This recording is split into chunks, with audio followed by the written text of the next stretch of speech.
mesdemoiselles, messieurs, vous avez été accueillis à Bucarest par les dernières mesures de la Marseillaise. Voici maintenant l'hymne roumain.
Bonjour, ici donc Bucarest, capitale de la Roumanie, pour ce match décisif de l'équipe de France olympique sur la route de la qualification.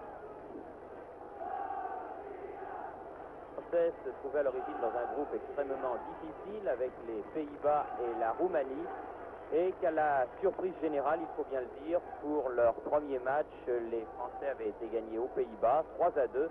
Et ensuite, c'était un formidable coup de tonnerre à Blois, où cette juvénile équipe de France battait la Roumanie par 4-0. Ensuite, le match retour contre les Néerlandais avait lieu à Caen. Et là, les Français, après avoir mené 4-0, gagnaient 4-2. C'est donc leur dernier match et il importe pour eux de ne pas être battus ici à Bucarest. Et en cas de victoire ou même en cas de match nul, eh bien, ils seraient tout bonnement qualifiés parmi les 16 finalistes pour les prochains Jeux Olympiques de Montréal. C'est tout le mal qu'on leur souhaite. Et vous pensez bien que Stefan Kovacs, que vous avez aperçu pendant l'hymne roumain, ne l'entend pas de cette oreille, lui qui a complètement bouleversé l'équipe roumaine qui était venue à Blois il y a de cela quelques mois, qu'il l'a complètement modifié, ne gardant que 3 des 11 titulaires. Il y a un fort vent qui souffle sur le stade du 23 août, Bernard, et ce vent peut évidemment avoir une influence déterminante sur la rencontre. Oui, on dit souvent que le vent est le pire ennemi des footballeurs, et là c'est un vent qui souffle en travers et qui gênera très certainement les deux équipes. On ne peut pas dire qu'il avantagera l'une ou l'autre des deux formations, et il faudra donc garder la balle à terre. Une précision en ce qui concerne ce match, c'est que l'équipe roumaine est l'équipe numéro 1 de Roumanie. Vous savez que le professionnalisme n'existe pas, donc les Roumains présentent leur meilleure équipe, alors que c'est l'équipe de France amateur, avec des amateurs bien sûr et des stagiaires professionnels qui forment cette équipe de France olympique. C'est donc une tâche très difficile, ce qui fait apprécier également les 4 buts marqués à Blois. Et avec cette équipe jeune, enthousiaste, débordante, on peut être assuré en tout cas d'un football offensif, et on peut tout espérer au moment où M. Katzeras donne le coup d'envoi. Rapidement, la composition des deux équipes. Pour l'équipe de Roumanie, Raducanu, le grand Raducanu fait sa rentrée dans les buts. Lignes arrière, Sheran numéro 2, Dinu, le capitaine libéraux numéro 3. Sames numéro 5, Ajnal numéro 4. En milieu de terrain, Dumitru numéro 10, Bologna numéro 6, Iordanescu numéro 9, Lucescu numéro 7, Georgescu numéro 8 et Kuhn numéro 11 forment la ligne d'attaque, alors que Pouget, qui remplace Amito, donne une très bonne balle que Cher frappe de volée directement sur Raducanu, tout de rouge vêtu. L'équipe de France dans les buts, Larieux de Cannes numéro 1, Chazot, arrière droit numéro 2, Potier et Stasiewicz de Lens, arrière centraux numéro 5 et 4, Ménieux de Girondins de Bordeaux numéro 3. En milieu de terrain, Fernandez de l'Olympique de Marseille, Rubio de Nancy et Platini de Nancy, alors que nous trouvons dans la ligne d'attaque Rouillet de Nancy, Chaer de Saint-Étienne et Pouget, le numéro 11, Pouget qui joue lui à Rennes. Larieux qui touche son premier ballon et qui lui porte un splendide maillot vert. Balle qui file là-bas pour Ajnal, arrière d'aile. Bologna, bousculé, Bologna par Rouillet, et un coup franc sifflé par l'arbitre grec, M. Katzeras. Il a l'intention de tenir son petit monde. Bologna donne à son capitaine Dinu. Ajnal.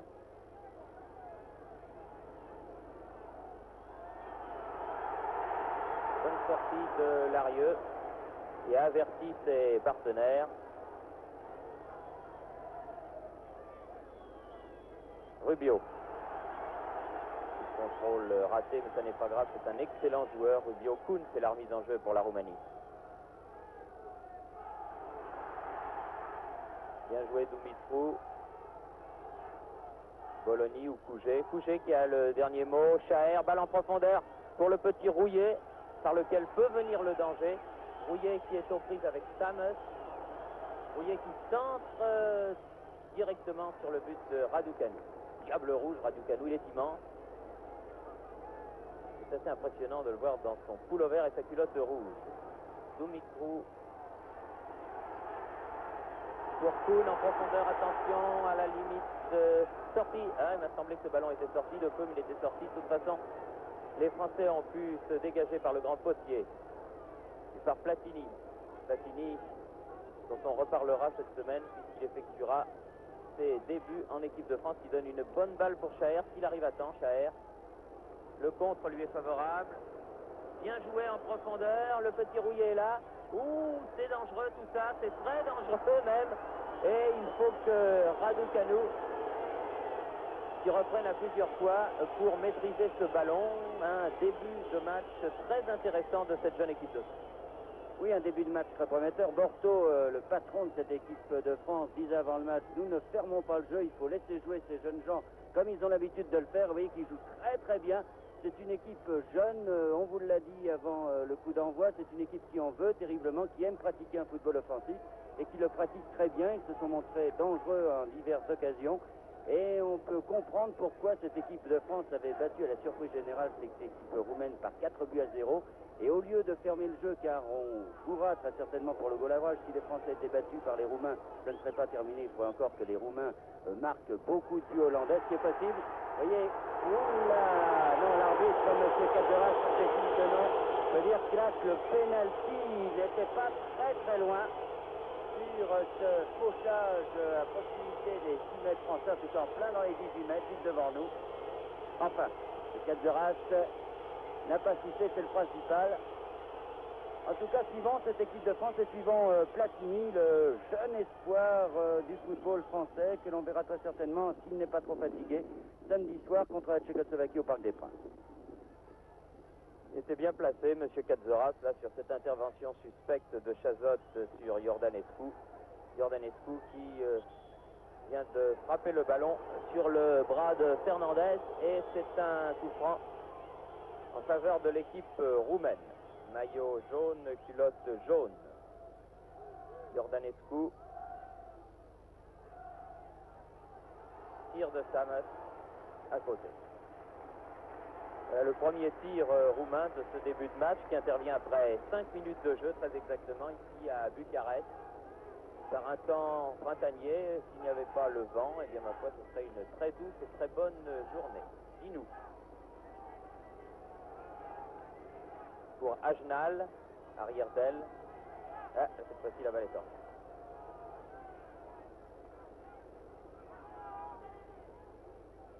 Chazot, parisien de l'équipe, va faire la remise en jeu.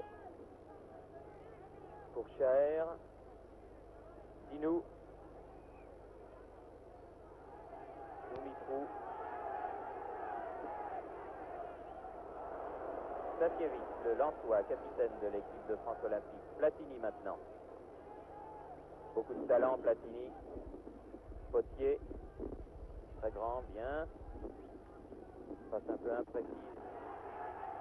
Et contre-attaque roumaine. Tous les Roumains dans le camp français, bien sûr, à l'attaque menée là-bas par Sheran.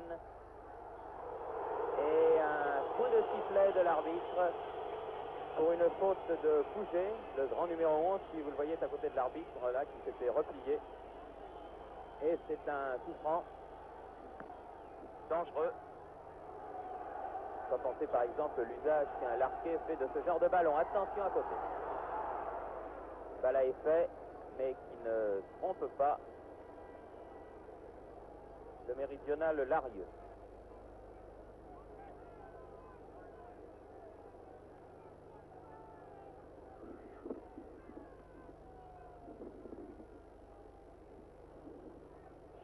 poursuivi ce ballon pour Pouget. Pouget qui là-bas est aux prises avec Sheeran. Et c'est le Roumain qui a le dernier mot. Dinu. Lucescu. Ah, il s'en mêle un petit peu, il veut trop en faire. Il a failli venir à Nîmes à plusieurs reprises, ce Lucescu. Finalement, il n'y était pas venu. Toujours ballon pour les Roumains. Dumitru. Chercher Lucescu. Trouve Meigneux, le Bordelais, victime d'une faute que l'arbitre sanctionne très justement. Très bon début de match aussi de l'arbitre grec, M. Katzoras, qui est assisté à la touche bien sûr par deux de ses compatriotes. Et 8e minute de la partie.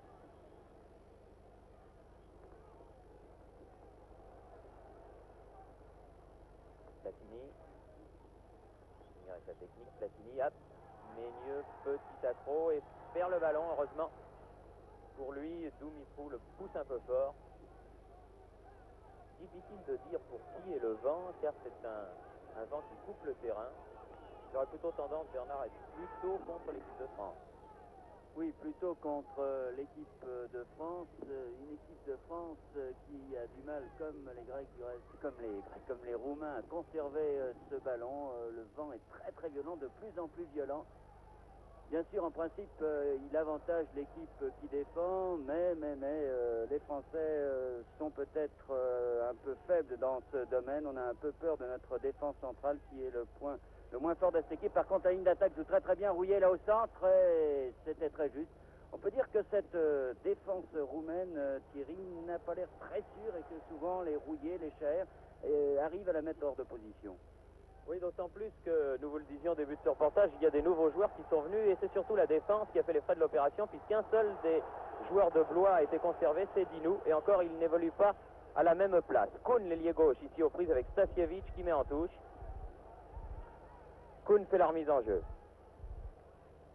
Rajnal, Dumitru, Georgescu, Dinu maintenant. Georgescu, Kuhn. Attention, c'est dangereux. Oui, il est beau.